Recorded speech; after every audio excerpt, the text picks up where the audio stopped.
नमस्कार साथियों, स्वागत है आपका ईपीएस 95 मिनिमम पेंशन बढ़ोतरी के एक और वीडियो। साथियों, श्रम मंत्रालय और ईपीएफओ की तरफ से एक बड़ा अपडेट निकल कर आया। यह साथियों देश के सबसे बड़े समाचार पत्रों में से एक राजस्थान पत्रिका में छपी खबर के अनुसार यहाँ पर आप देख सकते हैं 25 सितंबर यानी आज ही के दिन ये खबर छपी है, जिसमें लिखा है कि श्रम मंत्रालय की ईपीएफओ पेंशन योजना के नियम बदलने की तैयारी है। यहाँ पर डिटेल में लिखा है कि ईपीएफओ सदस्यों को अधिक पेंशन के लिए मिल सकता है नया विकल्प, यानी पेंशन किस तरह से बढ़ाई जाए उसके लिए ईपीएफओ और श्रम मंत्रालय कार्य कर रहा है। तो चलिए यहाँ पर जानते हैं डिटेल में क्या लिखा है कि नई दिल्ली केंद्र सरकार कर्मचारी भविष्य निधि की पेंशन योजना के नियम बदलने पर विचार कर रही है। इसके तहत पीएफ खाते में जमा कुल धनराशि को पेंशन फंड के तौर पर परिवर्तित करने का विकल्प कर्मचारियों को दिया जा सकता है। केंद्रीय श्रम एवं रोजगार मंत्री डॉक्टर मनसुख मांडविया ने कहा है कि सामाजिक सुरक्षा के लिए ईपीएफ के तहत कर्मचारियों को ज़्यादा विकल्प दिए जाने की ज़रूरत है। अगर कोई कर्मचारी सेवानिवृत्त होने के बाद चाहता है कि उसके पीएफ खाते में जमा धनराशि को पेंशन फंड में परिवर्तित कर दिया जाए जिससे उससे ज़्यादा पेंशन मिल सके, सरकार इस पर गंभीरता से विचार कर रही है।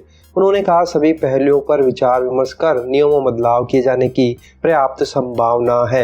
ईपीएफओ पोर्टल से जुड़ी दिक्कतों पर केंद्रीय मंत्री ने कहा कि हम ईपीएफओ पोर्टल को किसी बैंकिंग वेबसाइट की तरह बनाने की दिशा में काम कर रहे हैं। अगले 6 महीने में इसे व्यापक सुधार दिखाई देगा।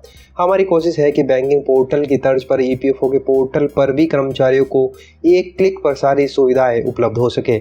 इसके लिए पूरे सिस्टम में सुधार किया जा रहा है। कर्मचारियों को होगा फायदा। जी हाँ साथियों, ईपीएफओ के तहत नियोक्ता और कर्मचारी दोनों ही कर्मचारी के वेतन कर 12% योगदान करते हैं, जिसमें कर्मचारी का पूरा हिस्सा पीएफ खाते में जाता है। वहीं नियोक्ता के हिस्से में 8.33 कर्मचारी पेंशन योजना यानी ईपीएस में जाता है, जबकि 3.67% पीएफ खाते में जमा होता है। ईपीएफओ ईपीएस से पेंशन जारी करता है। अभी मूल वेतन सीमा 15,000 रुपये होने के कारण न्यूनतम पेंशन काफ़ी कम बनती है।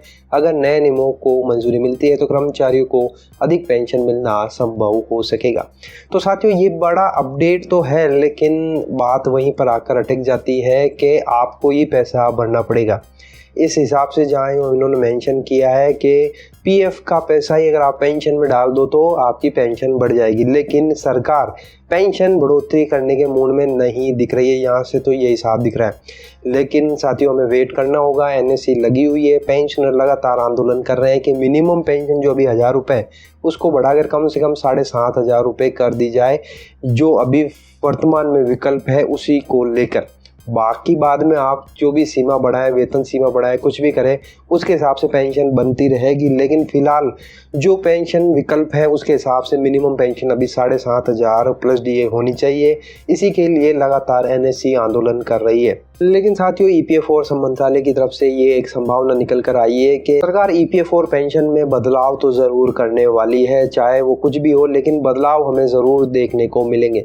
लेकिन साथियों, जो डिमांड है 7,500 उस पर अडिग रहना है और लगातार इस पर दबाव बनाते रहना है, तब भी सरकार के कान खड़े होंगे और सरकार इस पर कुछ संज्ञान लेगी। तो साथियों, ये महत्वपूर्ण अपडेट थी श्रम मंत्रालय ईपीएफओ की तरफ से, श्रम मंत्री मनसुख मांडविया की तरफ से।